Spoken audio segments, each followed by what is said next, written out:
안녕하십니까. 더불어민주당 부평구 을 국회의원 박선원입니다. 저는 국회 상임위 국방위원회 위원이자 국회 정보위 간사입니다. 오늘은 윤석열 정권의 국가정보원과 방첩사가 지난해 내란 기획 과정에서 서로 긴밀하게 협조를 했을 것이다 라고 하는 접촉에 관한 기자회견입니다. 윤석열 정권 국정원과 방첩사의 수상한 접촉, 즉시 자체 조사하여 진상을 규명하고 책임자를 처벌해야 합니다. 존경하는 국민 여러분, 저는 오늘 12.3 내란 이전 국가정보원과 방첩사령부의 수상하고 빈번한 고위급 접촉과 관련해서 두 기관, 즉 방첩사와 국가정보원 모두 철저한 자체 조사와 진상규명을 촉구하기 위해 이 자리에 나왔습니다.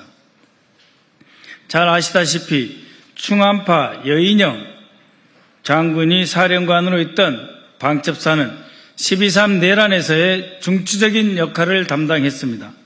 특히 여인영 사령관은 12월 3일 밤 윤석열의 지시를 받은 당시 국정원 1차장 홍 장훈에게 전화를 받고 정치인 체포를 지원해달라고 요청하였습니다.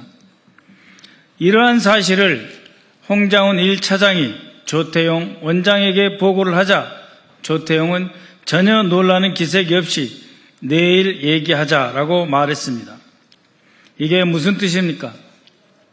44년 만에 비상계엄이라는 초유의 사태가 발생했고 조태용 본인이 12월 3일 초저녁부터 대통령이 주재한 내란 국무회의, 계엄 관련 국무회의에 참석했으며 방첩사령관이 수사권도 없는 국정원의 정치인 체포를 도와달라라고 하는 요구를 받았음에도 불구하고 국가정보원장 조태용이 전혀 놀라운 기색이 없었다라고 하는 것은 대체 무엇을 의미할까요? 이것은 바로 조태용 원장이 12월 3일 당일 비상계엄을 알고 있었다는 것이 아니고 훨씬 전부터 비상계엄을 알고 있었다는 것을 강력하게 시사하는 것입니다. 미리 알고 있었기 때문에 놀라지 않았던 것이죠. 이런 조태용에게 12월 3일 밤 9시 50분경 여당 정보위원장이 전화해서 지금 긴급하게 무슨 일이 진행 중이냐라고 문의를 했었습니다. 그때 조태용은 대통령실에서 계엄 관련 회의를 하고 있었습니다. 그러나 국가안보에 중요한 일이 발생했을 때 지체 없이 국가정보원장은 국회 정보위원장과 정보위원에게 보고해야 하는 의무가 있음에도 불구하고 계엄에 대한 사실대로의 보고를 하지 않았습니다. 왜 그랬겠습니까? 지금 보시는 것은 국가정보원의 4급 이상 직원이 방첩사를 방문했던 현황입니다. 2023년 10월 5일 방첩 현황 공유해서 당시 황유성 전 사령관을 만났습니다. 23년 10월 23일에는 국가정보원장, 당시는 김규현이었습니다. 국가정보원장이 방첩사령부를 방문해서 황유성 전 사령관을 만났습니다. 그리고 24년 10월 30일엔 정보예산 확인차 국가정보원 감사관실 관계자가 또다시 방첩사의 사업관리실장을 만나기 위해 방첩사에 방문하였습니다. 23년 11월 14일 안보교육 초빙 강연을 빌미로 황원진 당시 국정원장 특별보좌관이 여인영 사령관을 만났습니다. 그 이후 3급 이상 고위급이 방첩 현안 공유라는 이름으로 여인영 전 사령관을 계속해서 만났습니다. 자그마치 여인영 전 사령관을 만난 횟수만 봐도 6번에 달합니다. 이 모든 과정에서 즉 2023년 11월 14일 황원진 국정원장 특별보좌관이 여인영 사령관을 만나고 그 이후 10여 차례 이상 국가정보원 4급 이상 고위 간부가 직접 방첩사를 방문했고 6차례 이상 여인영 사령관과 독대 접견 면담을 가졌습니다.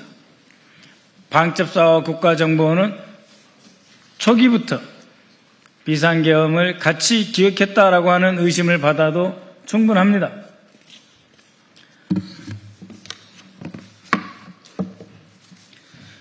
이외에 국가정보원 직원이 방첩사를 방문한 것을 제외하고 방첩사령부와 국가정보원은 비교적 가까운 거리에 위치했기 때문에 그 중간 지점에서 오찬 그리고 만찬을 비롯한 다양한 형태의 면담과 입장 조율이 있었습니다. 이런 것까지 합치면 방첩사와 국가정보원이 지난 1년 동안 수십 차례 만났을 것이다 라고 하는 추정이 가능합니다. 그렇기 때문에 방첩사와 특히 황원진이 제2차장이 돼서 안보정보수사국의 요원들을 여인영이 방첩사령관에서 합동수사본부장이 되면 120명 이상의 직원을 파견하기로 되어 있는 황원진 2차장이 방첩사령부와 긴밀하게 협력을 했다고 볼 수밖에 없습니다. 이처럼 국가정보원과 방첩사령부의 주요 직위자들이 만났다면 그 결과는 100% 무조건 모든 만남은 국가정보원장에게 직보되는 것입니다. 사전 허가를 얻고 방첩사 직원을 만나고 방첩사 직원을 만난 뒤에 국정원 직원들은 다시 그 결과를 국가정보원장에게 보고하도록 되어 있습니다. 그런데 비상계엄에서는 어떤 일이 벌어집니까? 비상계엄에서는 평소 국가정보 최고기관이었던 지휘에서 완전히 달라집니다. 오히려 방첩사 여인영이 주관하는 합동수사본부 밑으로 국가정보원이 들어가게 되는 것입니다. 그런 전체 상황 속에서 비상계엄하에 방첩사와 국가정보원이 어떻게 협조하기로 했다, 어떤 협력을 하자라고 논의가 없었다면 그것은 새빨간 거짓말입니다.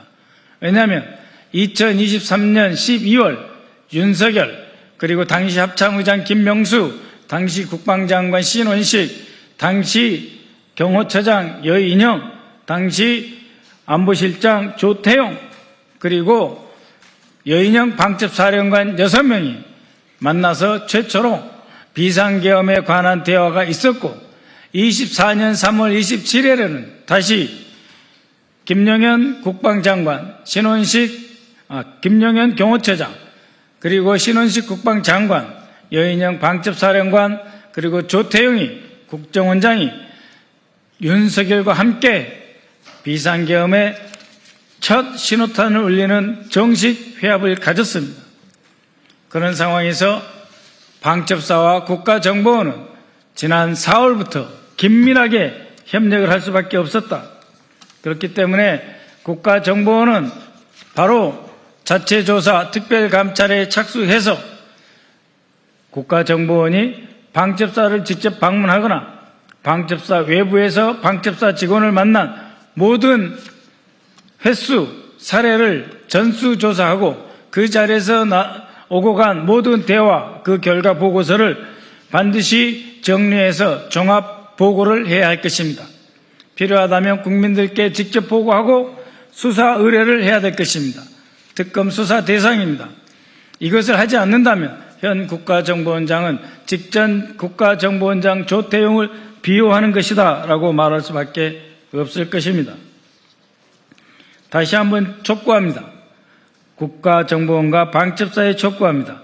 12.3 비상계엄 이전 국가정보원과 방첩사가 어떤 협조를 했는지, 비상계엄을 사전에 공모하지 않았는지 철저한 자체조사를 통해 진상을 밝혀주시기 바랍니다.